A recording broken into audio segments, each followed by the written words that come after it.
Sometimes I find myself burning a candle and I think, I want to eat that. However, we all know eating our candles is not a good idea, but that's what inspired me to create this series called Scent to Table, which is inspired by foodie, gourmand candles that I love, and the goal is to find a recipe that ends up tasting how a candle smells. I'm Tracy, and this is the 3-Wick Thesis Candle Channel.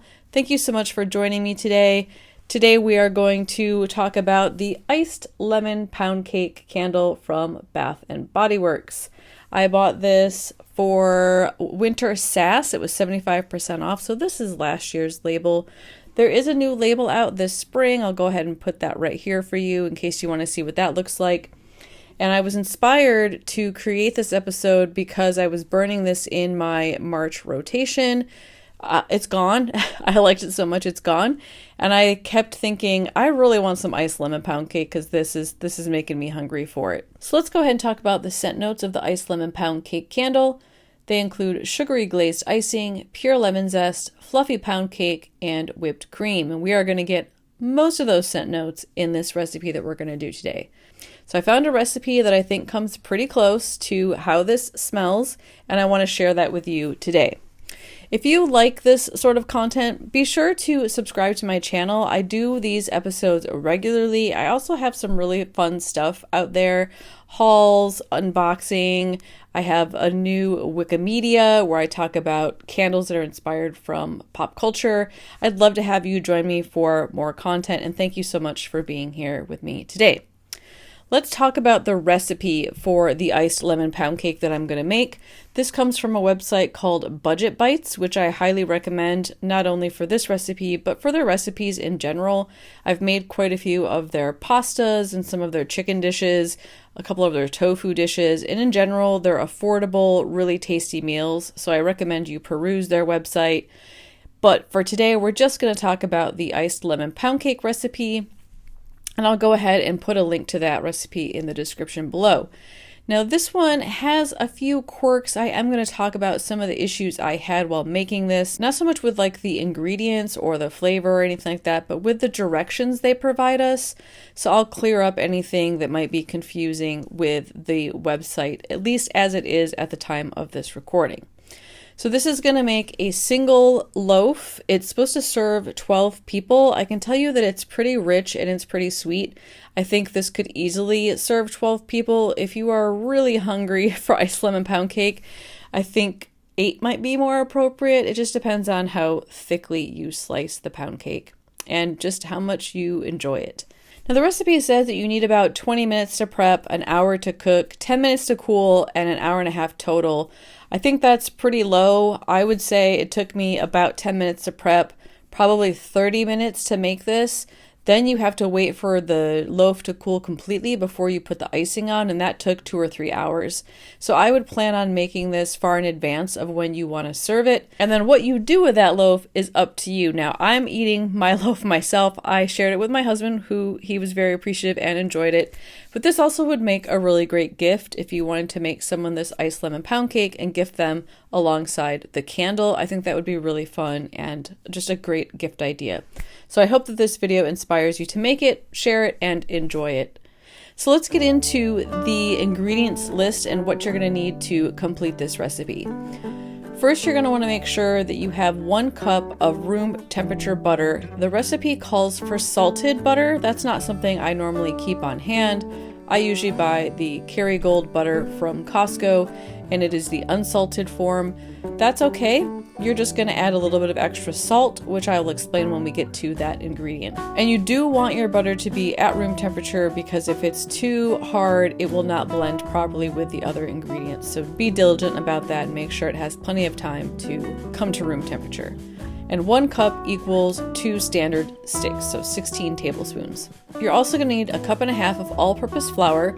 Make sure you don't pack that too heavily when you're pouring that into your measuring cups.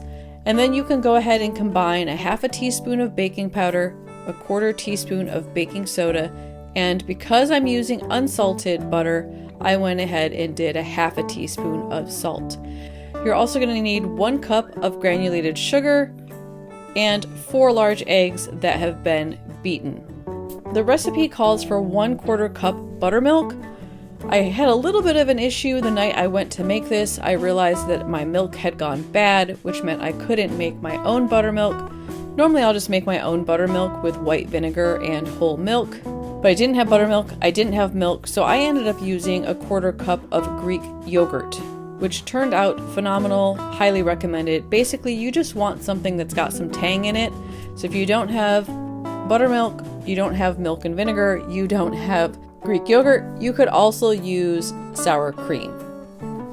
Finally, you're going to need 3 lemons, and you're going to remove the zest from all of those lemons, and you're going to juice them.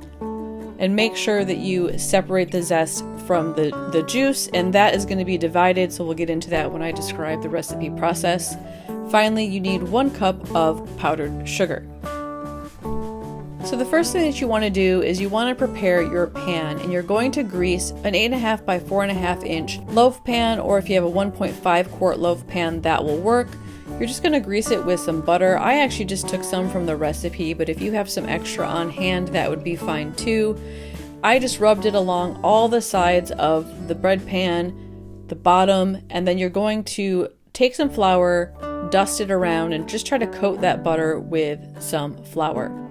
Pour out any excess that you have. Then you're going to line the pan with some parchment paper, and I just put a little bit of butter on the parchment paper before I put it into the pan. Now this can feel a little bit clunky and it can feel difficult to get it into place. Don't stress too much about that, because you're going to kind of just let the weight of the batter sort that out once you've made the batter. Speaking of the batter, let's get started on that. So you're going to take your room temperature butter and your sugar and add it into a large mixing bowl. I'm using a stand mixer, but if you had a large bowl and a hand mixer, that would be okay as well. You could do this by hand, but you will be very tired at the end, so I do recommend using some form of electric mixer.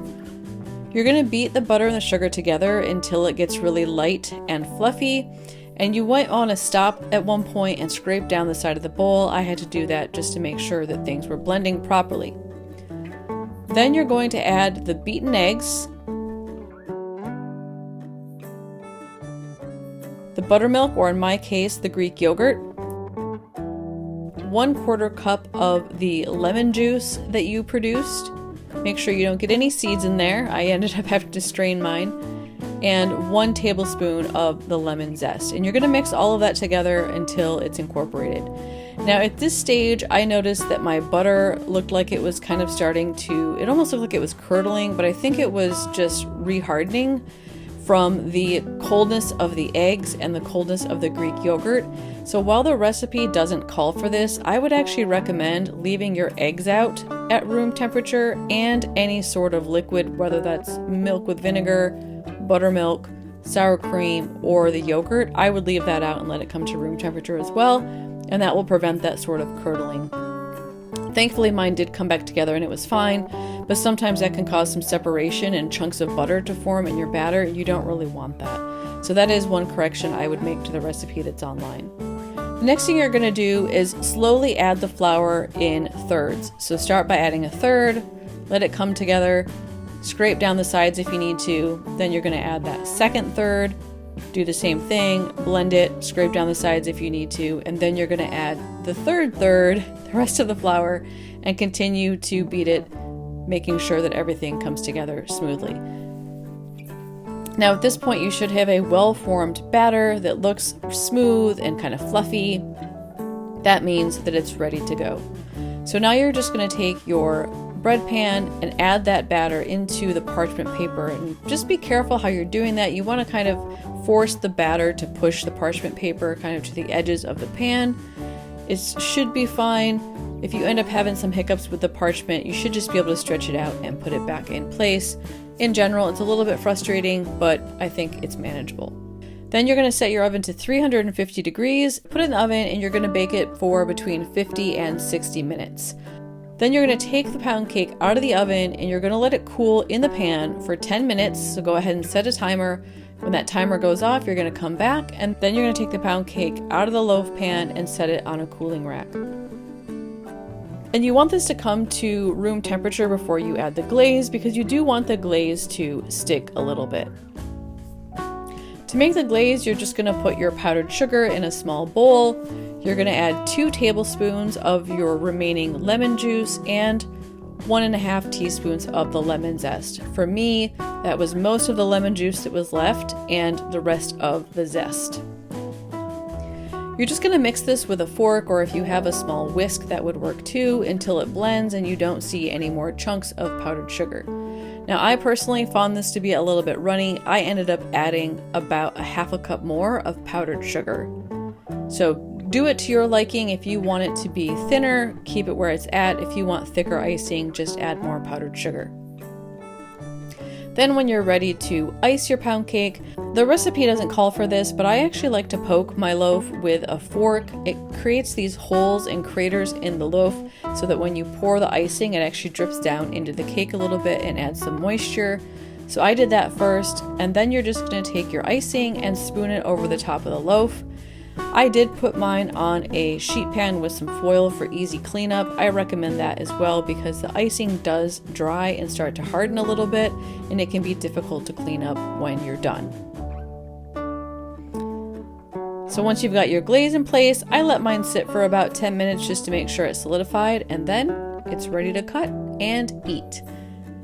So let's go ahead and cut this open, and as you'll see, it is beautiful inside, bright yellow, reminds me of some of the lemon color that's in the candle label. And I gave this a taste. It is absolutely delicious. I said to my husband, I said, I feel like I need more lemon. And then he was like, what are you talking about? This has so much lemon. This is perfect. So I am a little bit nose blind to citrus. Maybe I'm a little bit taste blind to citrus. He says it was perfect. I actually think it could handle a little bit more lemon. And if you're like me, you might try adding just a little bit of lemon extract to the recipe as well. But overall, this is very close to tasting how the iced lemon pound cake from Bath & Body Works smells. Alright y'all, so there it is. There's the recipe for iced lemon pound cake. I hope that you find the recipe tastes just how this candle smells. If you end up making this, I would love to hear from you in the comment section below. Tell me what you think. Did you enjoy making this? Do you think it tastes how the candle smells? Did you share it with anybody? Did they appreciate it? I want all the inside information of your experience with this Scent to Table episode. If you enjoy this sort of content, please give me a thumbs up. It lets me know that this is something you want to see more of, and it makes me feel good. And if you're a returning viewer, thanks so much for being here with me today. If you haven't already subscribed, be sure to hit that subscribe button so you get my videos in your feed. And if you want to be notified when I release new content, make sure you click the bell. That will give you a notification as soon as stuff is released. I have another video coming out tomorrow, and I will see you then. Let me know if you have any questions. Take care, everybody. Good night.